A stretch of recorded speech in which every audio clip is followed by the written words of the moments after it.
Hello everyone, welcome back to Winglands. I am Swaroop and let's start today's video. So it will be a short one because now since we have already described the basic components of FPV in our last video, on the upcoming videos along with this one will be only describing each component at a time and go a little bit in depth, because actual depth of FPV you can only explore once you go inside it on your own, right? So let's begin.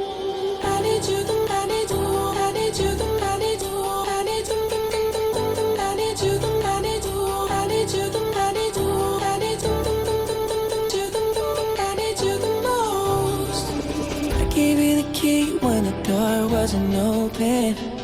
Just admit it. See, I gave you faith, turned your doubt into hope. Can't deny it. Correctly, the first component that you need for getting into FPV is obviously the drone. So this is the drone that we are going to take a look at today. You have seen the cinematics of this drone mostly in my channel because this is a new one that I've built. I have built a ton of other drones of different shapes and sizes like this one.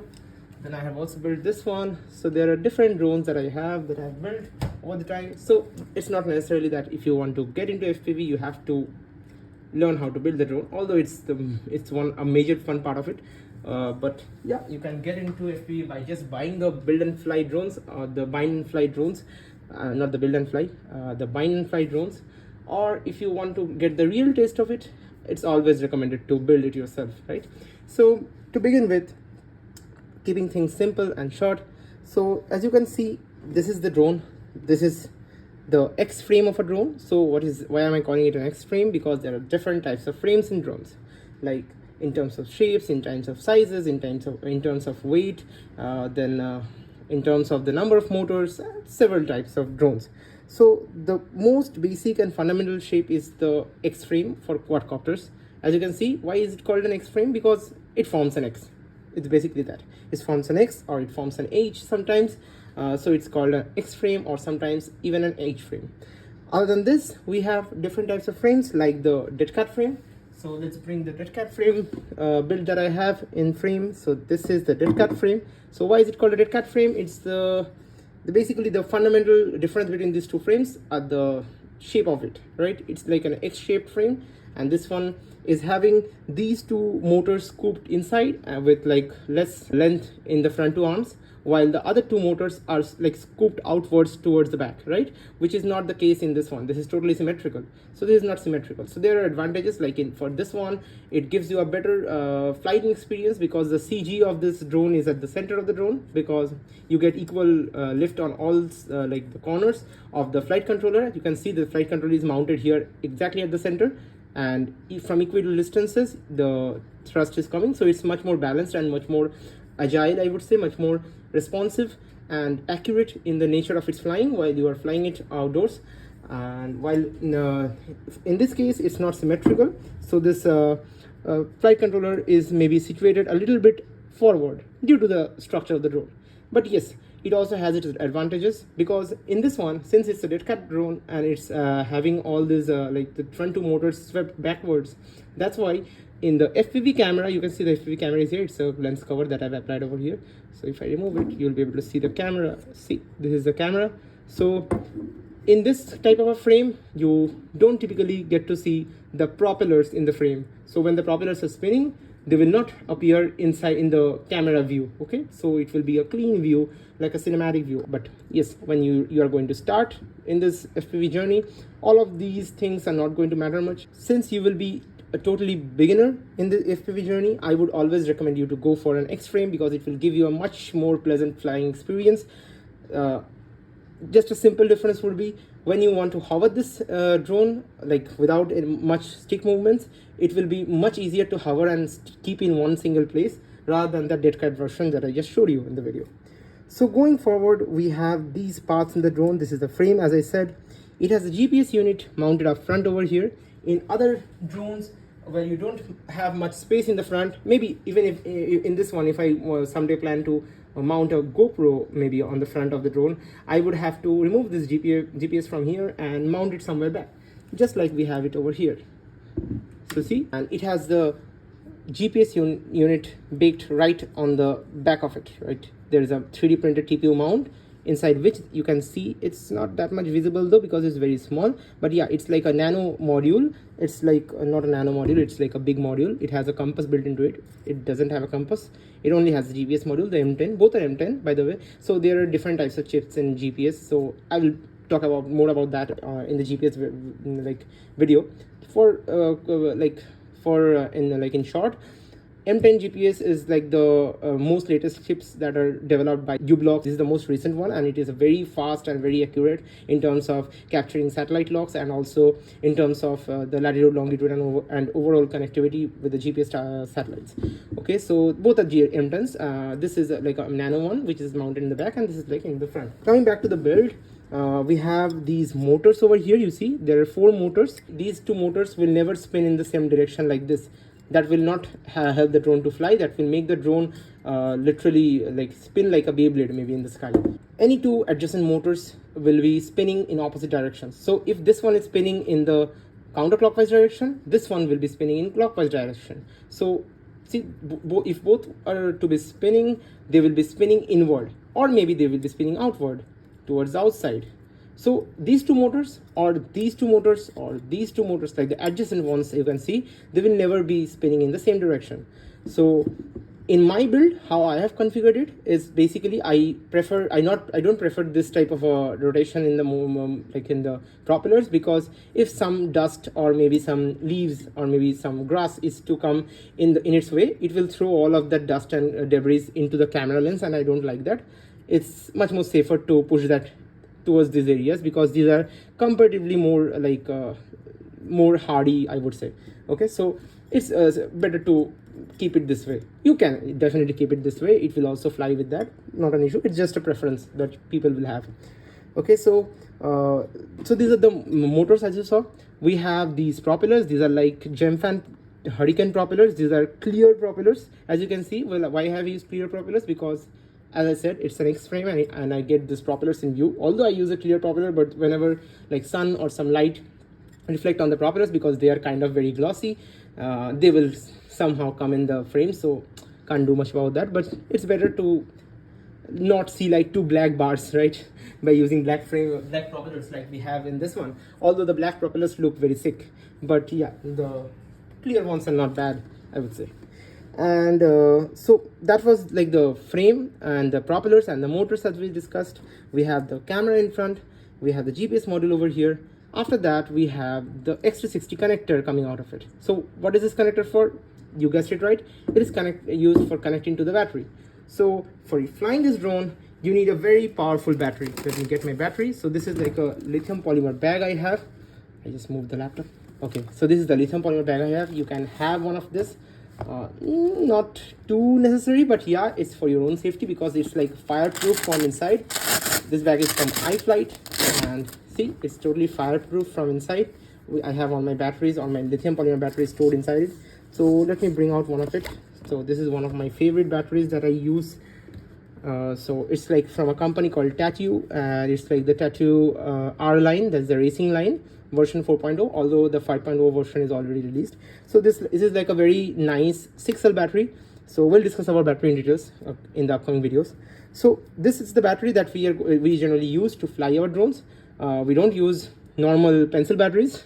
Well, that's very easy to guess, but yeah, because those batteries doesn't have that much of a capability to push that much power that is required by these drones. So these drones literally pull like about 45, like for example this one, I have like a 50 ampere rated AC over here. So this drone has the capability of even drawing 50 amperes of current from this battery. So your battery needs to be that much capable, that much powerful to be able to deliver such a huge surge of energy.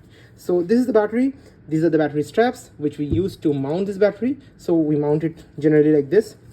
We basically open up these straps like this and put our battery somewhere like over here.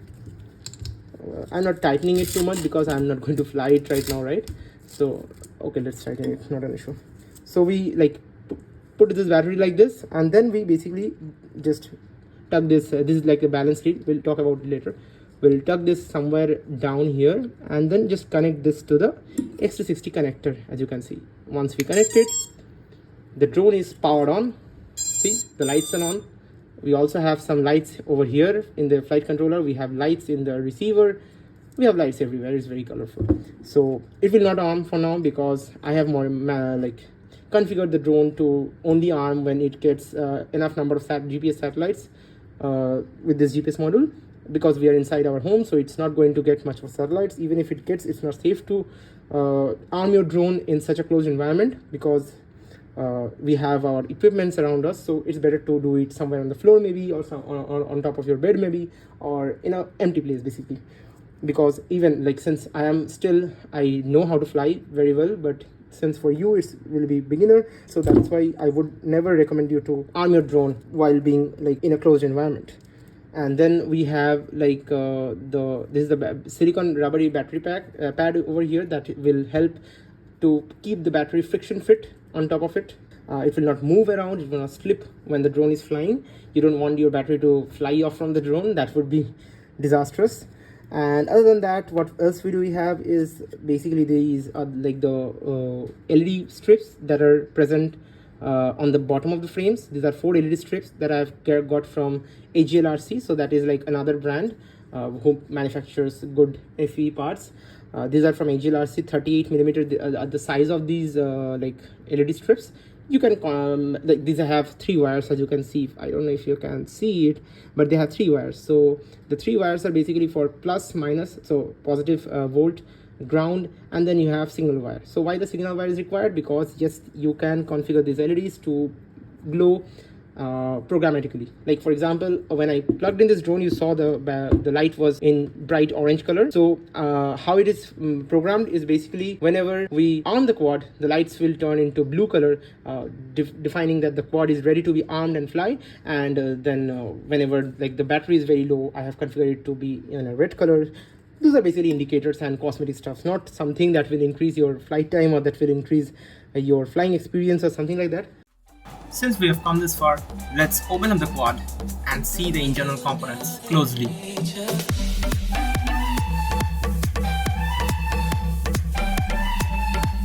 Let's start opening up this frame and see what's inside. So to open up the frame, we'll first take off the battery, because that is something you need to take it off whenever it's not in use. So let's keep the battery sideways and let's open it up quickly. So to open up this drone, you need a tool, something like this. You may even have a screwdriver, which is like a Phillips head one, or maybe like a hex driver, whatever is at your hand, you can use it.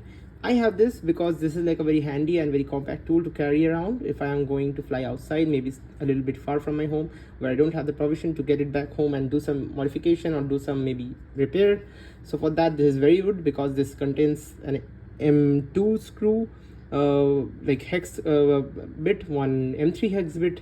Like these are like 1.5 millimeters. This is like of thickness 2 millimeters, and we also have the 5 millimeter nuts that are used to fasten these propellers on the motors. So we can even open those and tighten those with using this same tool. So this is a very nice tool to have in your FPV bag when you're traveling. So let's quickly open it up.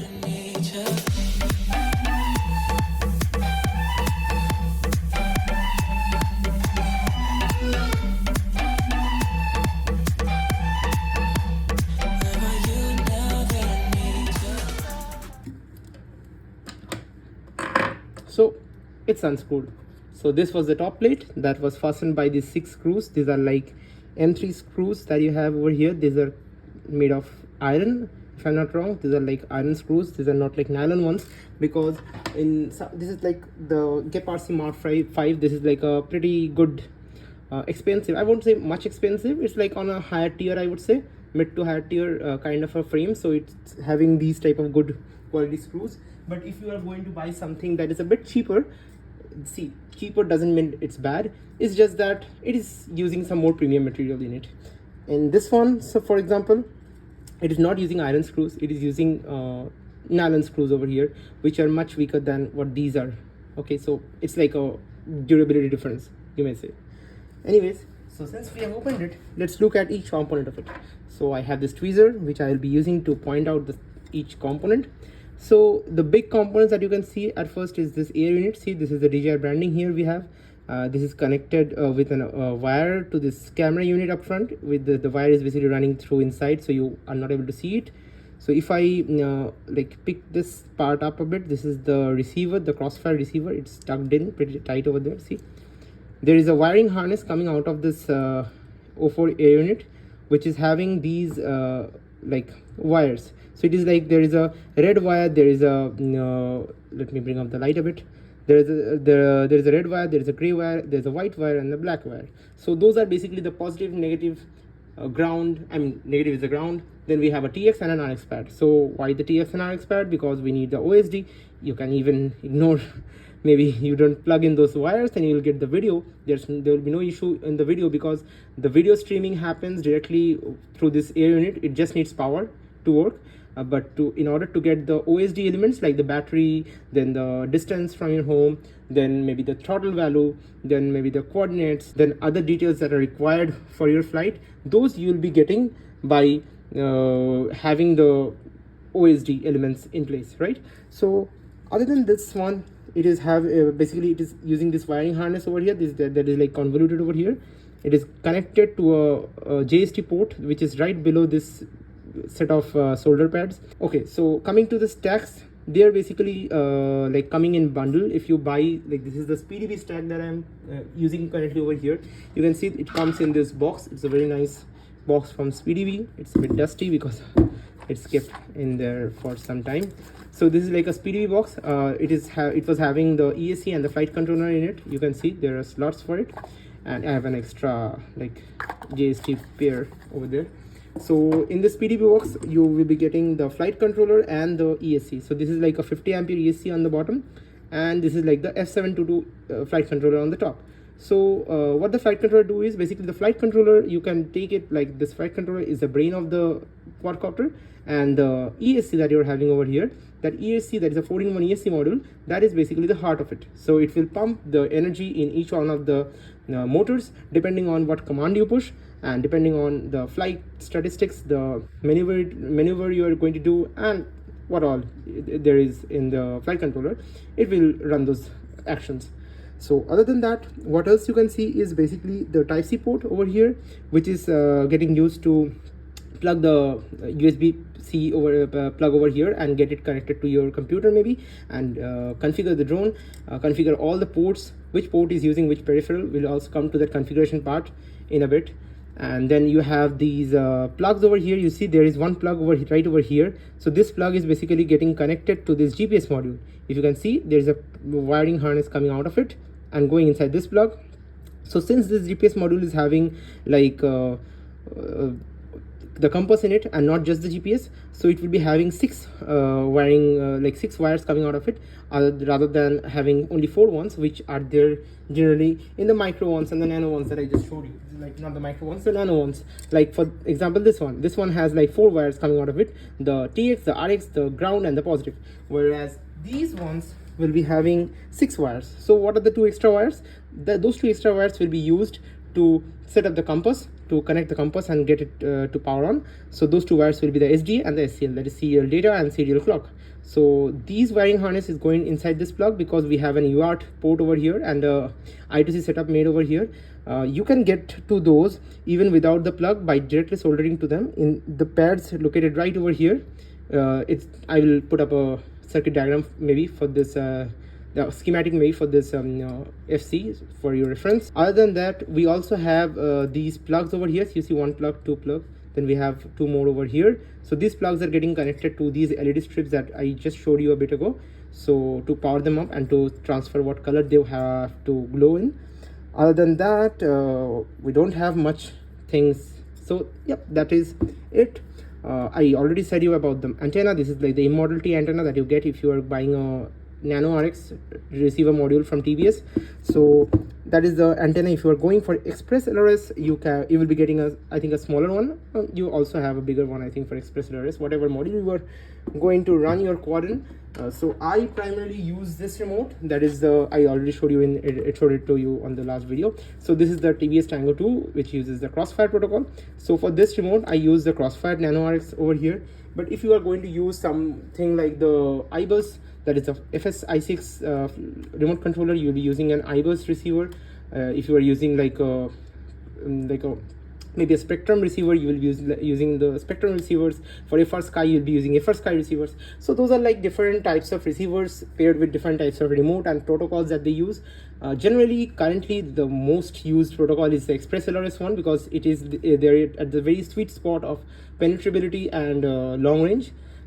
Crossfire is at the leaderboard of long range. It is by far the best long range experience you can get. That's why I rock Crossfire over here, although I have plans of upgrading to like a Express LRS remote, maybe, because this is a Crossfire only remote. I do have a space inside. I can cut through here and get a GR module, maybe stick on its back and get Express LRS running on it, but I don't want to ruin this good remote. I would rather buy a new Express LRS remote maybe somewhere in the future.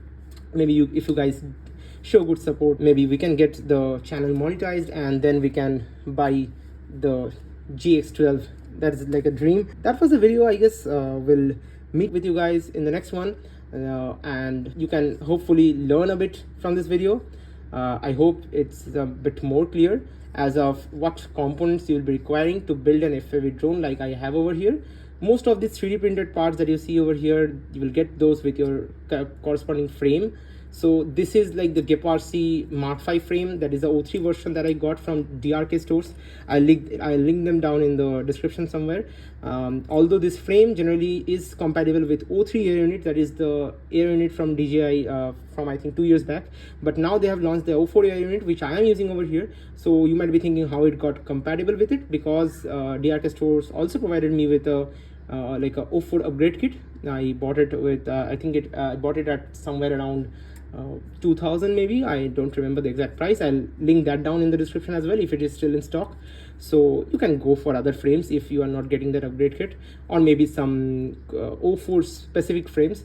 And if you are not going for the DJI O4 or the O3, you have a ton of frame to use if you are going for like analog builds, because since analog builds are still relevant, people still use these analog cameras, so you'll be getting a wide variety of frames to choose from.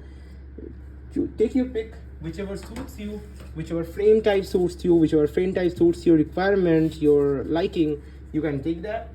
I have specifically built it for some cinematics and mostly for freestyling. That's why I got the X frame. You can go for dead cat frame if you are only targeting cinematics. You can go for maybe the Cinewhoops if you are only targeting like indoor flights. I am trying to go for the outdoor flight mostly, so that's why I took this one.